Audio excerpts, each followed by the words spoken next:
ဒိုဘရီယာတို့ရဲ့အင်ပီတော် USA ပွဲကိုကော်နာလိုစတားပါဝါနဲ့အထူးဧည့်သည်တော်အဖြစ်တက်ရောက်နေတဲ့ဂျိုရှော့ဘန်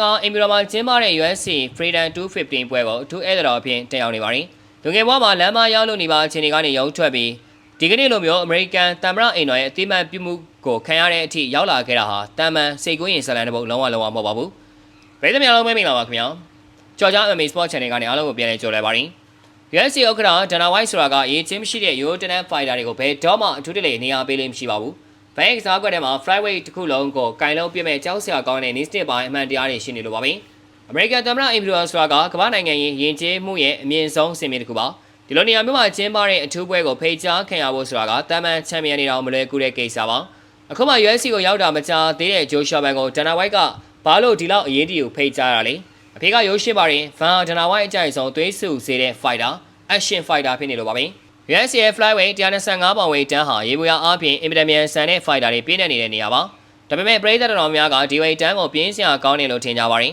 ။ဘာကြောင့်လဲဆိုတော့ fighter များစုဟာအမြန်ဆုံး speed ကိုပဲအားပြုပြီးအဝေးကနေပြေးထိုးလိုက်ပြေးရှောင်လိုက်တဲ့အမတ်ယူကစားတဲ့စနစ်ကိုပို့သုံးကြလို့ပါ။ဒါပေမဲ့ဂျိုရှော့ဘန်ကတော့လုံးဝကွဲထွက်နေပါတယ်။သူက flyweight တန်းမှာ button weight ဒါမှမဟုတ် featherweight တယောက်လိုဖိအားပေးကစားတဲ့ style ကိုသုံးပါတယ်။ပြန်မဲ့ကိုဝေးကနေရှောင်မဲ့ကစားမဲ့အနီးကပ်တက်ကွင်း pocket တွေကိုတင်းတိုးဝင်ပြီးခန္ဓာကိုယ်အောက်ပိုင်းကိုထိုးတဲ့ body pad တွေမေယိုကိုချိန်ရွယ်တဲ့ upper cut တွေကိုအဆက်မပြတ်ပြစ်သွင်းပါတယ်။ပြန်မဲ့လက်သီးကိုခန္ဓာရင်ရှိတဲ့တံမဏိမေယိုလည်းရှိပါတယ်။ဒီလိုနောက်မဆုတ်တန်ရင်ဆိုင်ထိုးတက်တဲ့ style မျိုးကိုဒနာဝိုက်ကယူသွတ်လောက်အောင်သဘောကျတာပါ။ UFC ဆိုတာကအားကစားတတ်မဟုတ်ပါဘူး။ဖျော်ဖြေရေးနဲ့စီးပွားရေးတွဲဖက်ထားတဲ့ entertainment business ပါ။ဒနာဝိုက်ဟာအမြဲတမ်းနောက်ထပ်မျိုးဆက်သစ်ကျယ်ဝန်းကိုရှာဖွေနေသူပါ။ဂျိုရှော့ဘန်ဟာအသက်အရွယ်အားဖြင့်အလွန်ငယ်ရွယ်သေးတယ်လို့သူဖြတ်တန်းလာခဲ့တဲ့လမ်းဖေးကနေဂျိုဝိုင်းစီဇလန်ကလည်းပရိသတ်ကိုဆွဲဆောင်နိုင်တဲ့စံကြံတစ်ပုဒ်ပါပဲ။ဒါအပြင်မြန်မာနိုင်ငံနဲ့ရှေ့တောင်အာရှဈေးကွက်ဟာ USA အတွက်အီယာမစီးပွားရေးရွှေရင်းကြီးဖြစ်လာနိုင်ပါတယ်။အင်ပီတော်လို VIP ခန်းနာမျိုးကိုဗန်ကိုဖိတ်ကြားလိုက်ခြင်းအပြင်ဒနာဝိုက်ကဒီကောင်လေးဟာငါတို့ရဲ့ USA ရဲ့အနာဂတ်ရွှေကျက်ဖပဲဆိုတာကိုဒီကမ္ဘာလုံးကစပွန်ဆာတွေနဲ့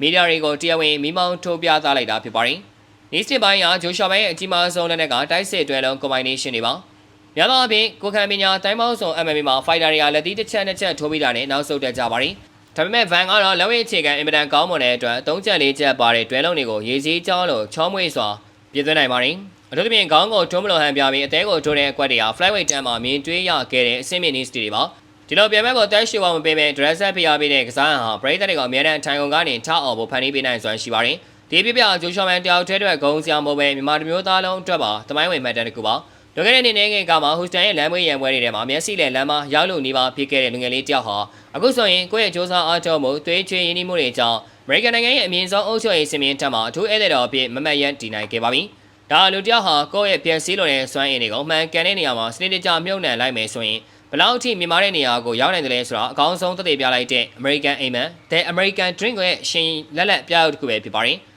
အချောပြင်ပြောမယ်ဆိုရင်ဂျိုရှော့ဘန်အင်ပီတော်ကိုရောက်သွားတာဟာမတော်တဆတိုက်ဆိုင်မှုလုံးဝမဟုတ်ပါဘူး။ဒါဒနာဝိုက်ကိုယ်တိုင်ကဒီမြန်မာဖိုက်တာလေးရဲ့အရေးချင်းနဲ့ပရိသတ်ကိုဆွဲဆောင်နိုင်စွမ်း Star Power ကိုရာဂိုင်နှုန်းပြည့်ယုံကြည်သွားလို့ပါပဲ။တကယ်လို့ဗန်အနေနဲ့လက်ရှိပြသနေတဲ့အတိုင်းစစ်အားသာချက်တွေကိုဆက်လက်ထိန်းသိမ်းပြီးမြေပြင်တပန်းလုံးချင်း grappling နဲ့ wrestling လေးတစ်ဖက်ပိုင်းကိုသာကမ္ဘာအဆင့်ထိနည်းနည်းလေးထပ်မံအဆင့်မြင့်လိုက်မယ်ဆိုရင်လာမယ့်နှစ်3နှစ်အတွင်းမှာအင်ပီတော်ဧည့်သည်တော်အဆင့်ကနေကော်နာတို့လိုကမ္ဘာကြီးကိုကင်ဆိုးနိုင်မဲ့ဖိုက်တာတယောက်ဖြစ်လာနိုင်မှာအကြောင်းသုံးသပ်တင်ပြလိုက်ရပါတယ်။ဒီကိုတော့လက်ခံကြရင်လားအစောနေ့ကြည့်ရှုပေးခဲ့ကြတဲ့အတွက်အားလုံးကိုကျေးဇူးတူပဲတင်ရှိပါရခင်ဗျာ။